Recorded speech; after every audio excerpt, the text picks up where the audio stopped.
Select the major product of the following reaction. So whenever we are asked to select a major product, we want to look at the reaction and kind of examine all factors that we have. And the first thing we want to do is we want to look at our reactant and decide what the functional group is, because we organize our reactions by functional group. And so you can see here that we have a carbon-carbon double bond. So this is an alkene. And we see that we are reacting this with hydrobromic acid, so HBr.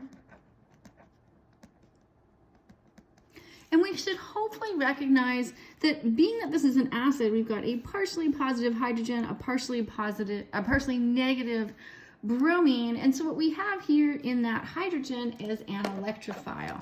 So that hydrogen is an electrophile. So recognizing what is the electrophile and what is the nucleophile allows you to know where to draw your arrows. And so for your alkene, the pi bond of the alkene is a nucleophile.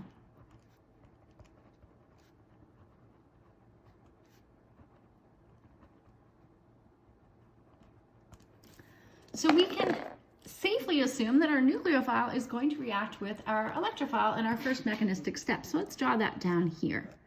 So here's our alkene, and here is that hydrobromic acid. So the first thing that's going to happen is the pi bond is going to act as a nucleophile and react with that electrophilic hydrogen. So when it does so, what we're indicating here is that we're forming a new bond between one of these two carbon atoms and the bromine. So we have a choice of what we can do here. Although we'll see, we don't really have a choice. This reaction is going to go down one pathway very decisively, but we can picture it going to either one so that we can decide why it ends up going where it does. And so one of these two carbon atoms is going to have a hydrogen after this step. The other one is going to have a positive charge.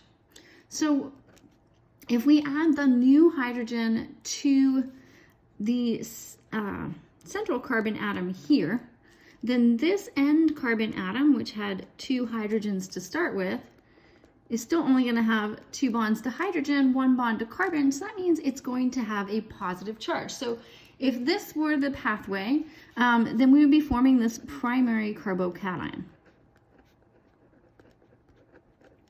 And so what we need to do is we need to compare this to the other possibility. So we could have that happen, or if this hydrogen added to this end carbon atom, then it would have three hydrogens. It started with two. If it gains one, it's going to have three. And that means that we would have a positive charge here, right? Because after this bond breaks, then this carbon atom is left with just the three bonds to carbon that we can see. So that is where the positive charge would be. And this would be a tertiary carbocation. So the reaction pathway here is dictated by the stability of the carbocation, because the more stable the intermediate, the lower the activation energy barrier. And we know that tertiary carbocations are more stable than primary carbocations.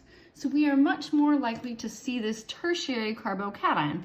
And this tells us where the next step, where the bromide, because we formed a bromide here, where that is going to react. Because when we form our carbocation, we're also forming this bromide because we've broken that bond. And so now we have the next mechanistic step. And in this step, this bromide is going to be the nucleophile. And this tertiary carbocation is going to be the electrophile. So knowing where that tertiary carbocation forms tells us where the bromide is going to add. So that's what we'll see in this step, is that the bromide is going to attack the carbocation. And so that's going to give us as our major product this tertiary alkyl halide. So that's the major product, not because of the stability of the product, but because of the stability of the intermediate. Your reaction is going to go through the lower energy pathway. And so that is option B.